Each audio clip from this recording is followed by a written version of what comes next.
పోలింగ్కు విజయవాడలో పటిష్టమైన బందోబస్తు ఏర్పాట్లు చేశారు పోలీసులు. ఎన్టీఆర్ పోలీసు కమిషనరేట్లో సెంట్రల్ కమాండ్ సెంటర్ ఏర్పాటు చేశారు.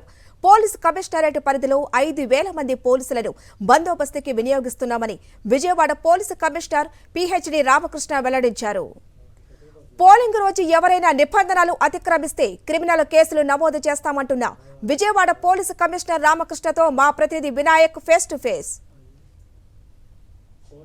ఎన్టీఆర్ పోలీస్ కమిషనరేట్ పరిధిలో రేపు జరగబోయే ఎన్నికలకు సంబంధించి పూర్తి స్థాయిలో బందోబస్తు కూడా ఏర్పాటు చేయడం జరిగింది. దీనికి సంబంధించి ప్రత్యేకంగా పోలీస్ కమిషనర్ పిహెచ్డి రామకృష్ణ పర్యవేక్షిస్తున్నారు. ఈ నేపథ్యంలో పోలీస్ కంట్రోల్ రూమ్ కూడా కమిషనరేట్ కార్యాలయం ఏర్పాటు చేయడం జరిగింది. ఈ నేపథ్యంలో ఎటువంటి బందోబస్తు ఏర్పాటు చేయబోతున్నారు, ఏ విధంగా పూర్తి స్థాయిలో ఇక్కడ ఎన్నికలు సజావుగా జరిగేందుకు ఎటువంటి చర్యలు తీసుకుంటారో తెలుసుకుందాం. సార్, ఏ విధమైన చర్యలు తీసుకోవడం జరిగింది, ఏ విధంగా బందోబస్తు ఏర్పాటు చేస్తున్నారు, ఎన్టీఆర్ పోలీస్ కమిషనరేట్ పరిధిలో ఏ విధంగా ఏర్పాటు చేయడం జరిగింది? 2024 జనరల్ ఎలక్షన్స్ కోసం ఎన్టీఆర్ కమిషనరేట్ పరిధిలో 7 అసెంబ్లీ కాన్స్టిట్యున్సీస్ అండ్ పార్షియల్గా ఇంకొక కాన్స్టిట్యున్సీ ఉండడం జరిగింది. దీనికోసం ఒక 5,000 మంది మా సివిల్ ఫోర్స్తోనూ 13 కంపెనీల సిఏపిఎఫ్, అలాగే ఒక 10 ప్లటూన్లు మా స్టేట్ ఏపీఎస్పీ, ఇది కాక we're taking support from NSS and NCC. 1,300 మంది ఎన్ఎస్ఎస్, ఒక 100 మంది ఎన్సీసీ, మిగిలిన డిపార్ట్మెంట్ వాళ్ళు కూడా కొంత అదర్ డిపార్ట్మెంట్స్ కూడా కొంతమంది ఫోర్స్ మాకు రావడం జరిగింది. ఈ ఫోర్స్తో చాలా కేర్ఫుల్గా స్ట్రాటజీగా బందోబస్తు ప్లాన్ చేసామండి. దీంట్లో మనకి బూత్ దగ్గర బందోబస్తే కాకుండా రూట్ మొబైల్ పార్టీస్ కానీ, striking forces, special striking forces, CAPF వాళ్ళు ఉపయోగించి క్యూఆర్టీస్, ఇవన్నీ కూడా ఫామ్ చేశాము. అన్ని లెవెల్లో కూడా సఫిషియెంట్ బందోబస్తు ఇవ్వడం జరిగింది.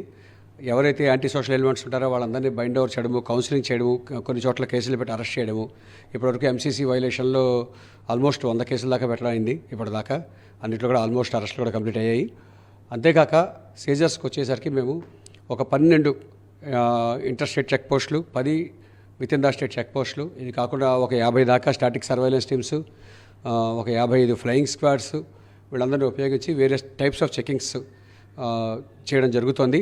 ఇప్పటివరకు ఎలక్షన్ కోడ్ స్టార్ట్ చేయక ఆల్మోస్ట్ 17 కోట్ల రూపాయల వాల్యూ క్యాష్ అండ్ 18,000 లీటర్ల లిక్కర్ సీజ్ చేశాము. ముఖ్యంగా లాస్ట్ 10 రోజులు ఇంటెన్సిఫై చేసి 10 కోట్ల రూపాయల పైన క్యాష్, ఆల్మోస్ట్ 11 కోట్ల రూపాయల క్యాష్, దగ్గరలో 65,000 బాటిల్స్ లిక్కర్ ఈ 10 రోజుల్లోనే, గత 10 రోజుల్లో సీజ్ చేయడం జరిగిందండి.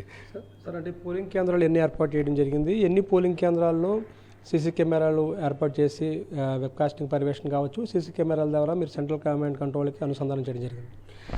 అన్ని క్రిటికల్ అని ఐడెంటిఫై చేసిన అన్ని పోలింగ్ స్టేషన్స్లో కూడా వెబ్కాస్టింగ్ చేశారు కలెక్టర్ గారి టీం.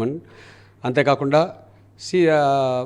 సీసీ కెమెరాస్ కూడా ఇన్ అండ్ అవుట్ 1,250 సెంటర్స్ పైన, 1,700 నుంచి 1,250 పైన సీసీ కెమెరా కవరేజ్ కూడా ఇచ్చాం. మీరు చూడొచ్చు అంత మా కంట్రోల్లో నుంచి ఎక్కడెక్కడైతే మనకి పోలింగ్ బూత్స్, పోలింగ్ స్టేషన్స్ ఉన్నాయో ఇలాంటి చోట్లంతా సీసీ కెమెరా పర్యవేక్షణ మా కంట్రోల్ రూమ్లోను, నా ఆఫీస్లో, మా సీనియర్ ఆఫీసర్స్ రూమ్స్లో ఉంటాయి. అలాగే పోలింగ్ బూత్ సంబంధించి కలెక్టరేట్లో కూడా పోలింగ్ బూత్ లోపల ఏం జరుగుతుందన్నది వాళ్ళు కూడా they will also be observing. So పూర్తి ఏర్పాట్లు అయితే సీసీ కెమెరాస్లో జరిగింది. ఇంకా మేము ఎక్స్పాండ్ చేస్తున్నాం. ఇంకా ఎక్కడైతే పోలీస్ యాంగిల్లో కూడా పాజిబిలిటీ ఉంటుందో, not only in the polling booths, బయట కూడా నియరెస్ట్ సెన్సిటివ్ ఏరియాస్లో కూడా మా దగ్గర ఉన్న ఆల్రెడీ ఉన్న కెమెరాస్ పెట్టడమే కాకుండా కొత్త కెమెరాస్ మేము పోలీస్ ద్వారా ఇంక్లూడ్ చేయించి అది కూడా మా కంట్రోల్ మీద కనెక్టివిటీ ఇచ్చాము.